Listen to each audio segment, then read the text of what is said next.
The book of John, chapter 5.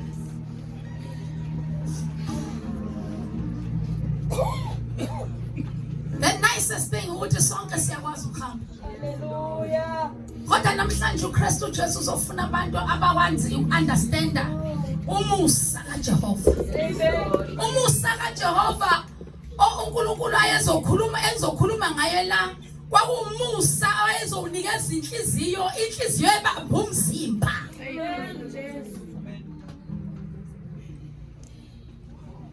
Hallelujah. Kwakuyinhliziyo ebamba umzimba for 38 years. Kwangesi umusa kaNkulunkulu wawungekho, kwakuyinhliziyo engekho. Umzimba ukhona, kodwa umzimba ukwazi ukuhamba uma inhliziyo ingahambi. Yes. John chapter 5 from verse 5 verse 4. One of the men lying there had been sick for 38 years. When Jesus saw him and knew he had been ill for a long time, he asked him, "Would you like to get well?" Hallelujah. Glory to Jesus. Awufundele futhi. Awufundele. Mntanami. Hallelujah. Amen bazala. Nesizulu sazosifunda. Hallelujah. Ke kwakukho indoda ithile apho eyayineminyaka 38 igula. Kwathi uYesu akuyibona ilele apho esazi nokuba sekenexesha elide egula. Wathi kuye, "Uyafuna na ukuphila?" Amen. Yo. Amen. Waza ngezulu masinyana. Bana bethe izulu. Kwakukhona lapho umuntu othile owayesegula iminyaka engama-38. uJesu embonelele azi ukuthi senesikhathi eside enjalo. Wathi kuye, "Uyathanda ukusinda na?" Hallelujah. Asikhulekele baba uNcoma. Baba, egameni likaJesu Kristu waseNazaretha, uNkulunkulu ongcwele, uNkulunkulu ophakemeyo, singawe namhlanje Jehova ngaphandle kwakasitutho Nkosi Jesu. Baba, siyathoba nangalesikhathi baba nangesazizwa baba izilapho. Silethe inhliziyo zethu kube siyazilahla. uNkulunkulu amandla siyizona phambi kobuso bakho Jehova Nkosi. Sicela uhlanze uNkulunkulu omuhle. Usize Jehova namandla bose ingqondo zethu baba namandla nenhliziyo zethu. Sisazozwa izwi lakho uNkulunkulu amasithathe baba namandla njengokukhuluma kwakho baba namandla. Lenza umsebenzi empilo lesishintshe uNkulunkulu namandla. In Jesus' mighty name, amen. Glory to Jesus. Hallelujah. Amen. Namhlanje sizocelebrate iPhasika usuku lethu lokuqala. And uma ungahle ubheke lapha ya iregister isifakiwe. Ukuthi njengoba sikhona nje silabanga abantwana bangaka abantu sebephelela besilisa abesifazane bonke sebephelela. Glory to Jesus. Amen. And wonke umuntu namhlanje uthe ngifuna ukuyocelebrate iPhasika nomndeni wami. Uma ungena umndeni even wakamoya kubalulekile. Amen. Why do we celebrate iPhasika? Why do we celebrate iPhasika ekubeni impilo zethu zibophekile? Lichaza ukuthini iPhasika? iPhasika alingakho ngokuhlangana kwabangani. iPhasika alingakho lokuba nesound emnandi noma sonke siphelele noma nokudla. Liyini iPhasika kumuntu o-attend iPhasika? Hallelujah. Liyini kuwe lo mbuzo befana ukuthi uyibuze wena before usuke la usuka khona ekseni ukuthi ngiyo-attend iPhasika. Lisho ukuthini kimi? Uma ngicelebrate iPhasika lichaza ntoni kimi? Lindibenefita ngantoni iPhasika kimi na? Amen. Hallelujah. Amen. Glory to Jesus. Amen. Okungenzeka ukuthi we are making mhlawumbe iPhasika libe kahle kodwa we are missing the real reason why we should celebrate iPhasika. Amen. Hallelujah. Amen. Now first day wethu, first day uKristu Jesu wafaka wabulawa namhlanje. Hallelujah. Amen. Namhlanje ngalezi ikhathi waye ebhizi ehlenyuka inkantolo. Hallelujah. bamshushisa befuna ukumbona noma bemthwesa icala. Abantu abamthwesa icala kwangesibona abantu ababengakholwa kwakuyabantu abambizayo uKristu Jesu. Hallelujah. Amen. Kodwa babembiza bengambizi ngokweqiniso. Among us kunabantu abala namhlanje we are crucifying Christ. Hallelujah. Abakasathana bekho la. Abala abakaNkulunkulu abalibiza igama laNkulunkulu. Kodwa inhliziyo zabo azibhekanga kuKristu Jesu. Hallelujah. Aka exist enhlizweni zabo. Benza ngathi uya exist kanti aka exist. They don't know the real reason why we should celebrate iPasika. Hallelujah.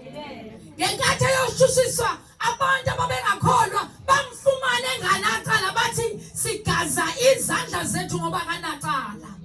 Baqhubeka ababemkhonza uNkulunkulu bathi uneqala iphela lo. Hallelujah. Abantu ababuyela uKristu Jesu kwangesiba abantu abonayo because they had no reason naye. Kodwa kwakuwabantu ababekholwa. Namhlanje esontweni sinabantu abambulalayo uKristu Jesu. Hallelujah. Noma esefile kodwa ugqiza amagazi ngenxa yenhliziyo zethu ezingashintshiyo. Ekubeni sibe simbiza.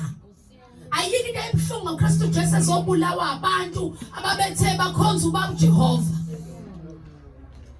Hallelujah. Liyini iPasika lisho ukuthini kuwe? Njengoba uphila nje manje ungafile uke wayibuza ukuthi kwenzekaleni uzolifika iPasika now first day. Hallelujah. Amen. What's the real reason? Hallelujah. Kristu Jesu kufa kwakhe wayefike ukuthi azosikhulula.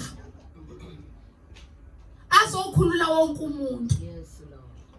Before ngiqhubeke ngicela ukuthi ungivulele Isaiah chapter 61.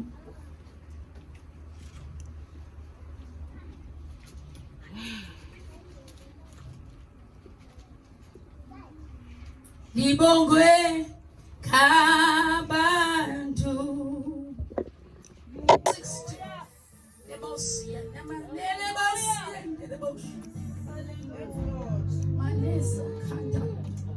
Isaiah chapter 61 from verse 1.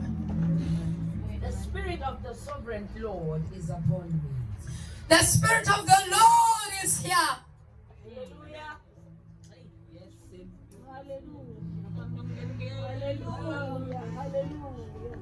Senomusu Jehova namhlanje. Yes, Lord. Yes. Lamusa kusobalelwe abantu unikezwa ngama details jonke. Hallelujah. Njengale ndoda ehleli for 38 years. Yayikholwa le ndoda. Ukube ingakholwa ngabe kade yahamba. Kodwa yayibambekile. Sonke sibanjwe yinhliziyo. Hallelujah. Kodwa uKristu Jesu yakhuluma namhlanje on the Lord's Day. Efa namhlanje singcwaba lezi zinto. Nemoso khonto ngobosha.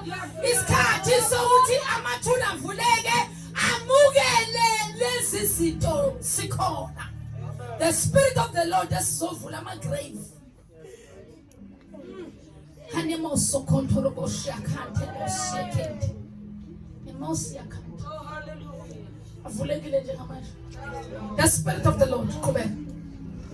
The Spirit of the Sovereign Lord is upon me. For the Lord has anointed me to bring good news to the poor. The Lord has appointed me to bring good news to the poor. The Bible, when it says the poor, is not talking about the richness of money. It's talking about abantu abalambileyo abomileyo.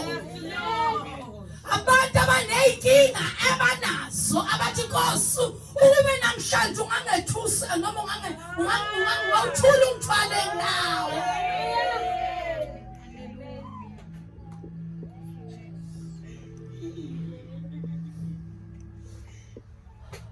authority to preach good news to people that are poor.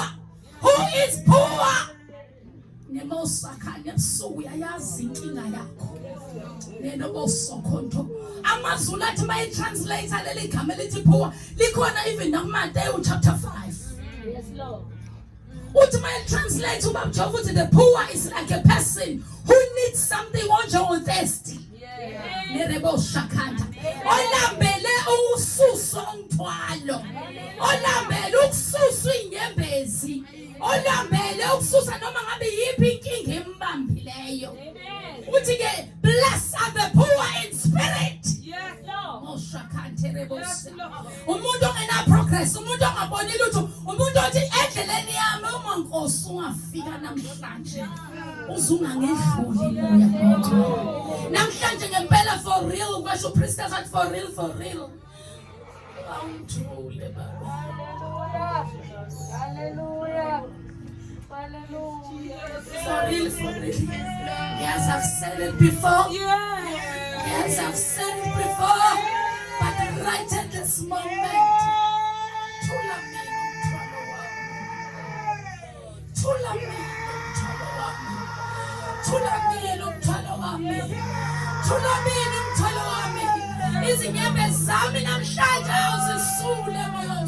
blessed are those that are poor in spirit.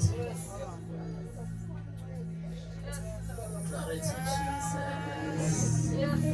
Now, priestess, motive for real, for real. Yes, Jesus. I mean it. I mean it. Yes, Jesus. Do you really mean it now?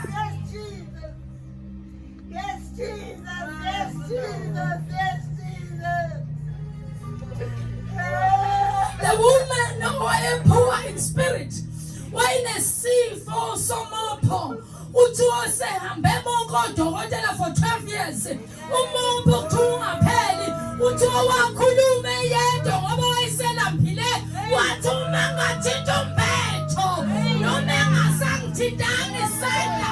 Kodwa mina mangithinta umbeto. Reach out and touch. Reach out and touch. The hem of his garment is right here. For real, for real. Help me, Daddy. For real.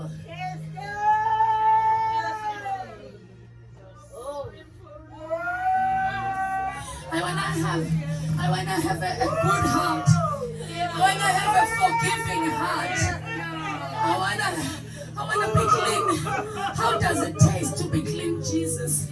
How does it taste to have your body knowing exactly clean? Knowing what you when you call umumbiza manje Nkosi ngizokhuphuka. I wish uNkulunkulu today. Uthi namhlanje I can give it to you. We need to understand namhlanje mazulwini balindele abantu yekho i-celebration yePhasika yenzela ukuthi uma futhi bekhona next day baphinde bangene ekuseni ngoba umusa kaJehova uvaleki yingakho ngizoyiphinda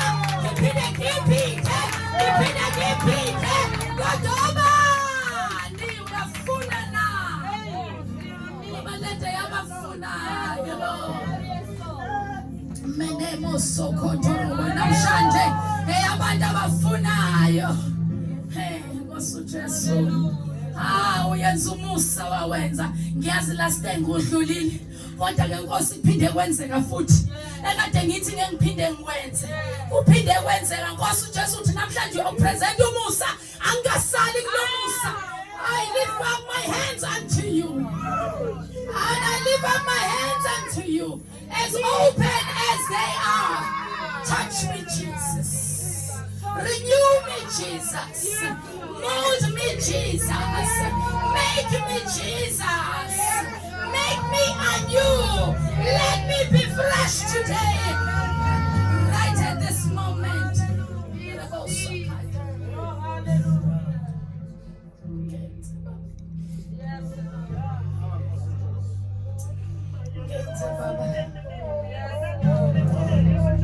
Bese tujoba lomuso abantu abayitshala ukuthi bahlakaniphile noma bayitshela ukuthi aba-right ukuthi I came for sick people because sick people need a doctor. He came for poor people. Abazaziyo. Yes, Lord. Yes, Jesus. Yes, Jesus. Yes, Jesus. Na uzihlolisise ngaphakathi. Hlolisisa inhliziyo yakho namhlanje.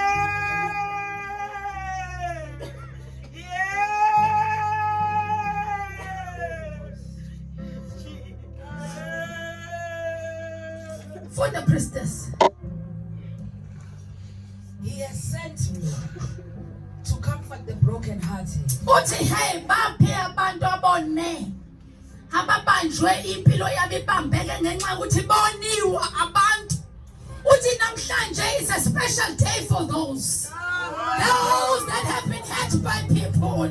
Uthi ke hayi mangibiza le atha uthi ngifuna labo inhliziyo zabo ezihethwe abantu and abakwazi ukumove on ngenxa yabantu empilweni yabo.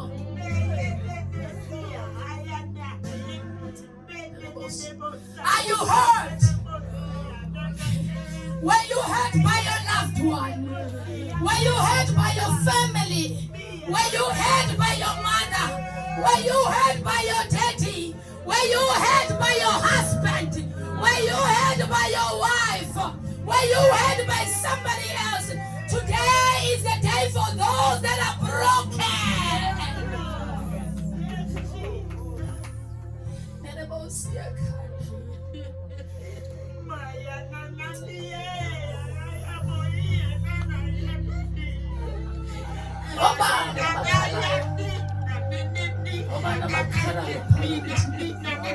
Inyembezi zobusuku bonke abantu abakhalayo ngaphakathi abantu ukuthi namhlanje akuzukushaya uSaturday lento isekho ngoba ugcobo lwaSaturday oloyizinye izinto olwanamhlanje yilolo abantu abahethi ngenxa bakhule ngayo uthi obani abantu abahethi asekunzima nokumkhola uJesu ngenxa yesimo zalelwe ngaphansi kwaso oyithole nawe usesifumbethe obani labo bantu na isikhathi sabo ke Nkosi namhlanje.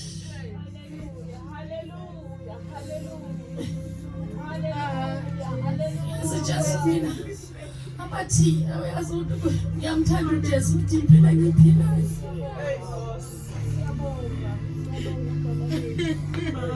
Ngiyamthanda uJesu. Athi semengizalelwe kuso.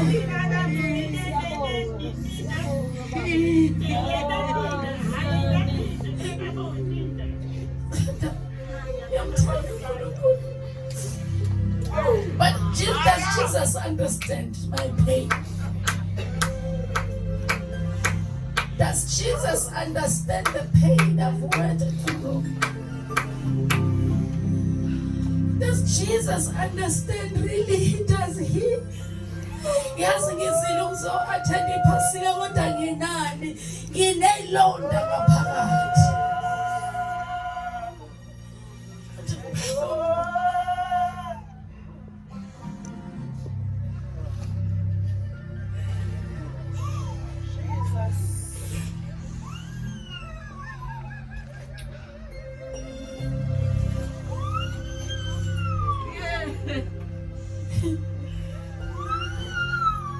Yabona ngifuna ukuba omunye umuntu ngoba ilanga lakho. Umuntu awubiza ngasekhaya.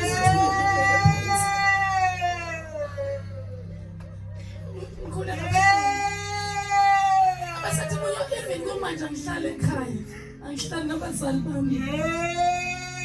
Ngazi uthando lomama nobaba mina empilweni.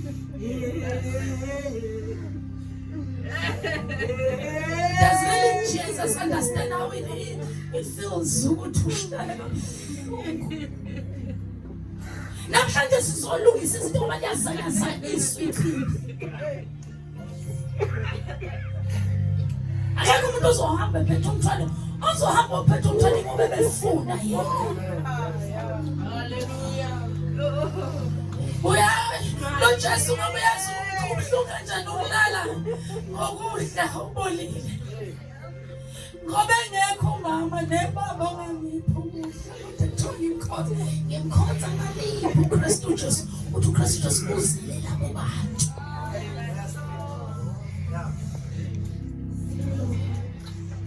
Just understand ukuthi yezami ebusuku.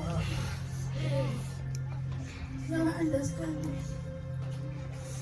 Ungabona nokuthi ngilala ngengubo enjani. Nkosi yami.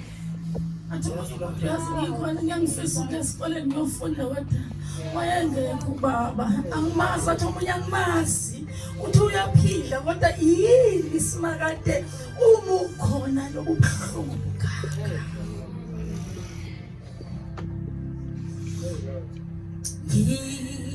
Yeah.